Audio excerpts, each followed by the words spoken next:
जय हिंद दोस्तों, मैं अरमान साबरी। उत्तर पूर्वी दिल्ली के थाना सीलमपुर के अंतर्गत आने वाला ये जे ब्लॉक इलाका, जो पीछे झुग्गी बस्ती में एक युवक अपनी जान को गंवा बैठा। एक लड़का जिसकी एज तकरीबन 22 साल, नौजवान लड़का।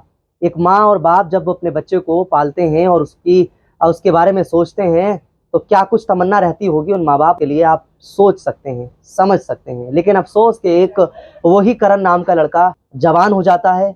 अब या तो वो कुछ करता माँ बाप के लिए, या फिर माँ बापों ने सोच रखा था उसके लिए। उससे पहले ही वो अपने ही आप फांसी पर लटक कर अपनी जान गंवा बैठा। ये दूसरा उसका फ्लोर है, नीचे उसकी फैमिली रहती है, बड़ा भाई है घर का। उसके ऊपर के फ्लोर में अचानक बिना किसी को कुछ बताए ऊपर जाता है और कपड़े से या रस्सी से, जो कुछ भी जानकारी है वो माता पिता देंगे, और लटक जाता है। और कुछ ही देर में खबर आती है कि वो अपनी जान गंवा बैठा। जो आप देख रहे हैं, ये जीना जो लोहे का ऊपर जा रहा है, यहीं पर करण ऊपर चढ़ता है और ना मालूम कि उसके दिल में क्या बात थी। मेरे साथ में अभी उनके जुड़ने जा रहे हैं, उनके पिता हैं। क्या नाम है आपका? चरण सिंह जी। क्या कुछ आपको इसके बारे में पता है और कब मालूम हुआ बच्चा आपका? नहीं, मुझे कोई पता नहीं था। मैं तो ठिए पे बैठा हुआ था, फोन आया कि लड़के ने ऐसे ऐसे कर लिया है, तो मैं सीधा डायरेक्ट हॉस्पिटल गया था। वहीं पता लगी कि लड़के ने ऐसे कर लिया, और इसके आगे मुझे कुछ नहीं पता। कभी बच्चा किसी से लड़के आया हो आजकल ऐसा में, कोई ऐसी बात खास हो? वो तो घूमने गए थे चंडीगढ़ चाची के साथ में, वहां से आया। आज उसे 24 घंटे भी नहीं हुए उसे घूम के आने के बाद में, और ये हादसा हो गया उसके साथ। चाची के साथ कितने लोग थे फैमिली में जो ये घूमने गए थे? और जो घर घर के थे ये। घर घर के। ओके। कुछ दोस्तों में कैसा रिलेशन था नहीं, इसका? उनका अच्छा था रिलेशन, कोई वैसे दुर्व्यवहार नहीं, कोई लड़ाई झगड़ा कुछ नहीं। कोई नशा वगैरह जुड़ा हुआ था इनसे, करण से, आपके बेटे से? देखो, बच्चे तो सभी नशा करते हैं, लेकिन किसी को पता नहीं लगती इस चीज में। कभी पीछे से पता लगा हो आपको? पता लगा था, डाटा भी था उसे मैंने, हम्म। लेकिन फिर बाद में वो करने लगा, तो मैं नहीं कह सकता इस चीज। और आज क्या करा ये नहीं पता मुझे, क्योंकि मैं तो मोची का ठिया लगाना, ठिए पे बैठा हुआ, तो मुझे नहीं पता। अच्छा, आपका जो दुकान है, ठिया है, वो यहाँ से कितनी दूर है? चलिए, मेट्रो पार्किंग सीलमपुर की। वहाँ पर आपको किस टाइम कॉल आती है सर? मेरे को टाइम कॉल आती है 9:26 पर। 9:26 पे। हाँ। क्या पता लगता है आपको? कि लड़के का फोन आया, कह रहा पापा ऐसे ऐसे बात है, हॉस्पिटल भाग जाओ। मैं सीधा हॉस्पिटल ही गया और कहीं नहीं गया सीधा। और वहाँ से अब यहाँ आया हूँ, तो यहाँ से उन्होंने जीटीबी के लिए भेज दिया बच्चे को, और मैं यहाँ हूँ। क्या लगता है, कुछ कोई एक राज क्या बता सकते हैं अब तो वो मरने वाले बता सकता है, यार दोस्तों के कोई बीच में हो तो बता सकता है, बाकी तो हमारे को ऐसा कुछ पता नहीं। बिल्कुल।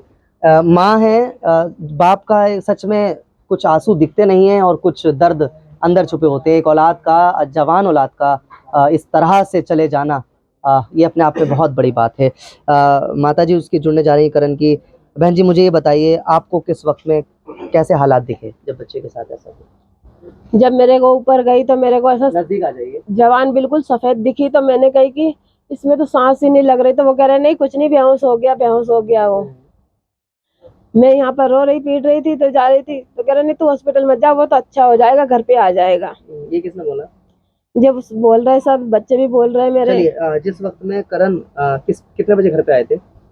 ये मुझे नहीं पता सर, मैं काम पे जाती हूँ। सारा दिन छुट्टी पे ही था, आज संडे था, घर पे खा पी रहे थे अपने, खाना वाना खाया पिया उन लोगों ने। उसके बाद में ये क्या करने गया ऊपर, क्या नहीं करने, इसका कोई पता करण नहीं। से लास्ट टाइम मुलाकात आपकी? मेरी सुबह ही हुई थी मुलाकात, वो भी सोया छोड़ के गया था मैं, वो भी उठा नहीं था। उससे पहले रात में कैसा माहौल था? रात को ठीक ठाक था, साथ में खेले कूदे, बैठे हैं आराम से, खाना वाना खाया, सब सोए साथ में, ऐसी कोई दिक्कत नहीं। आपको लगता है ये तय है कि कोई ना कोई राज है इसमें? हाँ, ये तो आप वही बता सकता है, बस तो नहीं बता तो सकता नहीं है अब ईश्वर को। अब वो तो किसी के जरिए ही पता लगेगी अब क्या है नहीं है। कोई ऐसी वजह है जो उसकी डेथ हुई है, या ऐसे ही चले हाँ, जाएगा? उसकी वजह है। वजह तो है ना बहन जी? उसकी वजह वो मनीषा, उसकी वजह से उसने फांसी लगाई। उसके माँ बापों से हमने बोला कि शादी कर दो तुम, तो बोल रहे कि उसकी माँ राजी नहीं है। बाप से कहे तो वो कहे कि माँ राजी नहीं है, उससे कहे तो वो कहे माँ वो नहीं राजी है। तो लड़की आई तो बोलने लगी चलो कोर्ट मैरिज करवा दो मेरे।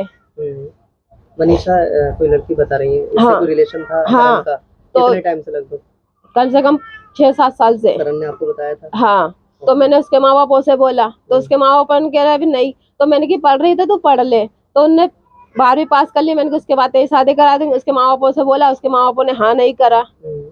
अच्छा, मनीषा कितनी एज की होगी? 18-19 साल की होगी। करण 22 साल। करण 22 नहीं 21 साल का था। 21 साल का। कह रही थी मुझसे मैं अभी उम्र नहीं है, लेकिन मैं 18 साल की हो जाऊंगी, फिर 19 में लग जाऊंगी अप्रैल से, ऐसा बोला। तो मैंने कहा भाई मैं करा दूंगी शादी। मैंने उसके माँ बापों से बोला तो उसके माँ बापों ने अभी कह दिया कि हाँ, उसका बाप तो कह रहा हाँ मैं करा दूंगा, फिर माँ बोली नहीं, फिर बाप बोल रहा मना कर रहे ऐसे, तो ये कह रहा कि मेरी शादी नहीं कराओगे तो मैं फांसी लगा लूंगा। ये कब बोला था करण ने आपसे? ये पहले बोला था तो एक बार लगाई थी उसने फांसी, तो वही लड़की नहीं बचाया जाके, हमको नहीं पता था। फिर वो बोली इसने फांसी लगा ली। कोई भी बात होती थी हमें नहीं पता था, उसे पता रहती। अभी भी जो बात होगी उसे पता होगी, लेकिन हमारे को नहीं पता होगी, मनीषा को पता होगी। मनीषा कहाँ रहती है? यही पीछे गली में रहती है हमारे। आप पुलिस से क्या अपील करना चाहेंगे? मैं चाहती हूँ उसके माँ बाप ऐसे राजी कर कहा था शादी करने के लिए, अगर राजी हो जाता हमारा लड़का ऐसे नहीं करता। ये सच है कि बच्चा जो आपका गया है वो उनकी वजह से गया है। उस बच्चे की वजह से गया? ये करण की माता हैं और ये पिताजी हैं, जो कि सीधे तौर पर आरोप लगा रही हैं कि जो मनीषा एक बच्ची है इसी पीछे इलाके में रहती है, इसी इलाके की है।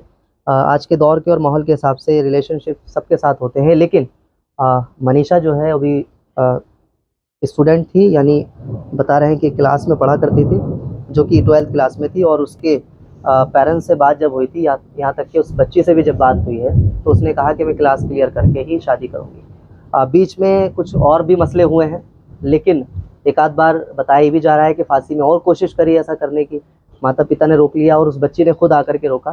क्या कुछ सही मामला है, बिना जानकारी के मैं एग्जैक्ट नहीं क्लियर करूँगा कि आखिर क्या है, लेकिन हाँ पुलिस चाहेगी तो सब क्लियर कट करके बताएगी कि आखिर क्या मामला निकला है।